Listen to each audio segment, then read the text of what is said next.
اهلا بيكم، معاكم موازي. رجعنا بعد فترة غياب كبيرة، والنهاردة راجعين بتالت حلقة من افضل حلقات الافلام للدول والبلاد المختلفة. بعد ما عرضنا افضل الافلام الايرانية والكورية، النهاردة معانا اول دولة عربية وهي لبنان، وهنستعرض افضل 5 افلام لبنانية سوا. ما تنسوش الاشتراك عشان يوصلكم كل جديد، ويلا بينا نبدأ.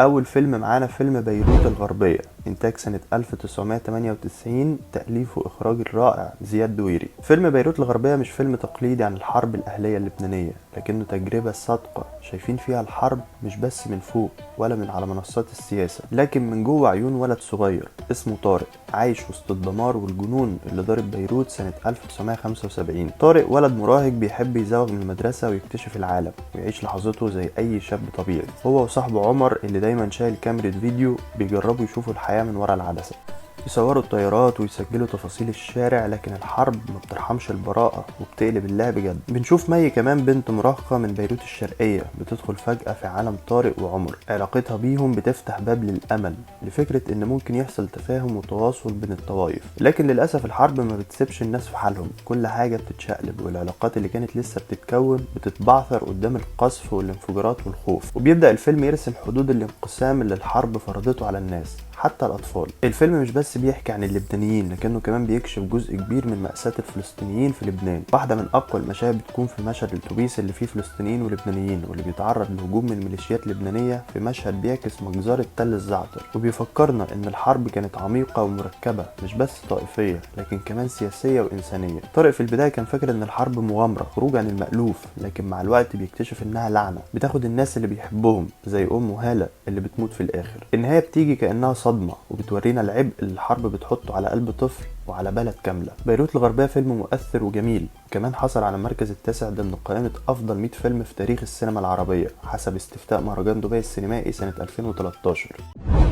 تاني فيلم معانا فيلم هلا لوين، انتاج سنة 2011، تأليف واخراج الرائعة نادين لبكي. واحد من اهم الافلام اللي طلعت من لبنان في القرن ال21.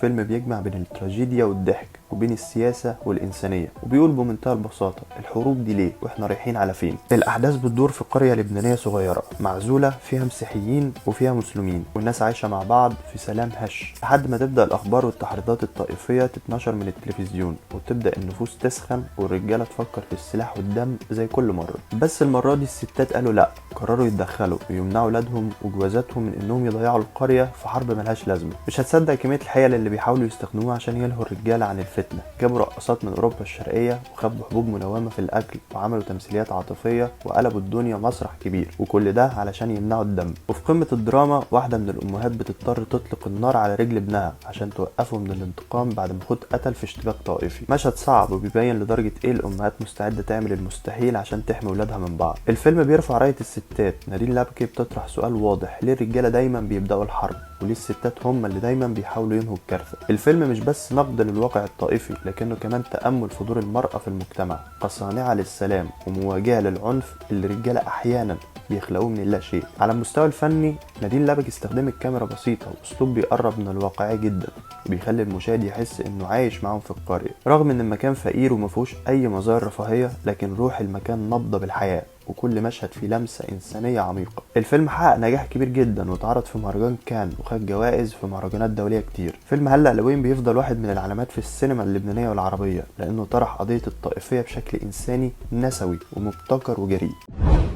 تالت فيلم معانا فيلم غدي، انتاج سنة 2013، تأليف جورج خباز واخراج امين درة. فيلم غدي بيقدم لنا حكاية انسانية مؤثرة، بسيطة في شكلها، عميقة في مضمونها، بتدور حوالين فكرة ازاي الحب والقبول يقدروا يغيروا مجتمع كامل. القصة بتبدأ مع لابا، مدرس موسيقى عانى زمان من التأتأة، كان بيتعرض لسخرية الناس في المدرسة، لكن الموسيقى كانت ملجأه، هي اللي خلت صوته يطلع وخلته يلاقي نفسه. كبر واتجوز من لارا وخلف بنتين، بس الكل كان منتظر الصبي اللي هيشيل اسم العيلة. ولما اخيرا خلفوا الطفل الثالث غدي، اكتشف ان طفل عنده احتياجات خاصة وصوته مختلف وتصرفاته مش مألوفة. وهنا بدأت المعاناة الحقيقية. الناس في الحي كانوا منزعجين من غدي، الاصوات اللي بيطلعها، طريقته في الحركة وحتى مجرد وجوده كان بيخوفهم، لكن لابا رفض يستسلم وما كانش مستعد يخبي ابنه ولا يتخلى عنه عشان يرضي الناس. بالعكس قرر يواجههم بس بطريقته. في لحظة عبقرية يقرر لابا انه يقنع اهل الحي ان غدي مش طفل عادي، ده ملاك من السماء نازل عشان يساعدهم ويبارك حياتهم ويغيرها. في البداية الناس ضحكت عليه، لكن مع الوقت بدأوا يحسوا ان كلامه مش بعيد عن الحقيقة.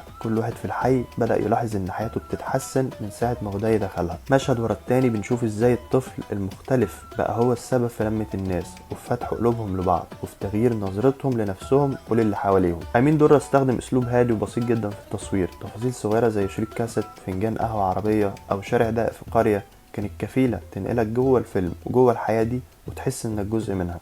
الاداء التمثيلي كمان كان عبقري. جورج خباز كان صادق جدا في دوره، وايمانويل خير الله اللي لعب دور غدي قدر يلمس قلوب الناس من غير ما ينطق. غدي واحد من احن واصدق واحلى الافلام اللبنانيه.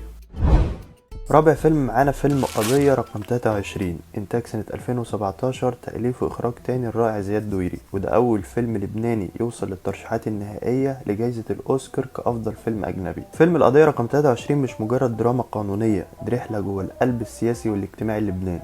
بتبدأ بحكاية بسيطة جدا، ماسورة مية بايظة، الفلسطيني ياسر سلامة بيشتغل في الصيانة، ولما بيحاول يصلح ماسورة في بيت اللبناني المسيحي توني حنا بيتحول الموقف لصدام عنيف بين الاتنين، وكل واحد فيهم شايل تاريخ طويل من الوجع والكره وجاي يشيله على التاني. توني شايف ان الفلسطينيين ضيوف تقال على بلده وجودهم مش مرغوب فيه وبيحمل نبرة عنصرية واضحة. في المقابل ياسر لاجئ عايش حياة كلها حرمان وظلم وبيتعامل كأنه درجة تانية أو تالتة في بلد مش بلده. الخناقة دي بتكبر وبتتطور وبتوصل للمحكمة، وهناك بتتحول من المشادة بين اتنين لقضية رأي عام بتفتح جروح الحروب الأهلية من تاني، وبتسلط الضوء على تعقيد العلاقات بين اللبنانيين والفلسطينيين في أرض واحدة.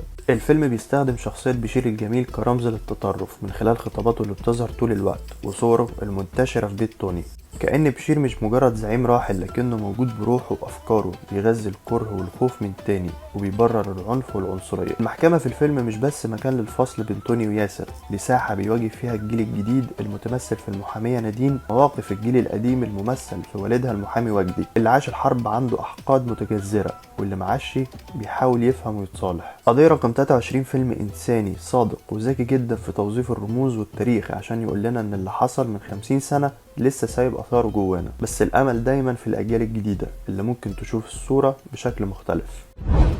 خامس فيلم كفر نحوم، إنتاج سنة 2018، تأليف وإخراج الرائعة من تاني نادين لبكي، وده تاني فيلم لبناني يوصل للترشيحات النهائية لجائزة الأوسكار كأفضل فيلم أجنبي للسنة التانية على التوالي بعد فيلم قضية رقم 23، وده في حد ذاته إنجاز كبير جدا للسينما اللبنانية والعربية. القصة بتحكي عن زين، طفل صغير بيقرر يرفع قضية على أهله عشان خلفوه وسط ظروف قاسية وغير آدمية، ومن أول مشهد الفيلم بيخطفك لعالم من المعاناة والظلم والإهمال اللي بيعيشه أطفال كتير في الشوارع. الطريقة اللي نادين لبكي استخدمت بيها السرد وخصوصا الفلاش باك كانت محاولة قوية لنقل مشاعر زين وحكايته بشكل متماسك.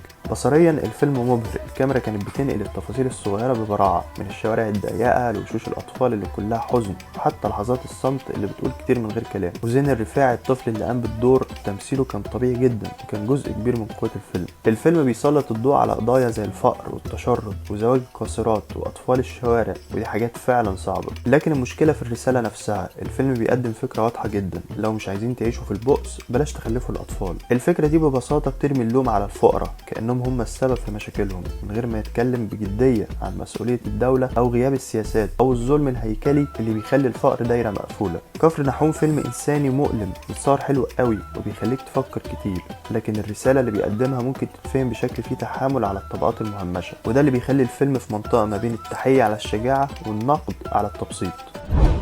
السينما اللبنانية ليها بصمة خاصة وده بيخليها واحدة من أفضل الصناعات السينمائية في العالم العربي ومنافسة عالميا كمان. قولولي إيه رأيكم وبتحبوا أفلام لبنانية إيه تانية غير الخمسة دول؟ ولو عجبتكم الحلقة ما تنسوش تعملوا لايك وشير وتشتركوا في القناة عشان يوصلكم كل جديد، واستنونا الحلقة الجاية. سلام.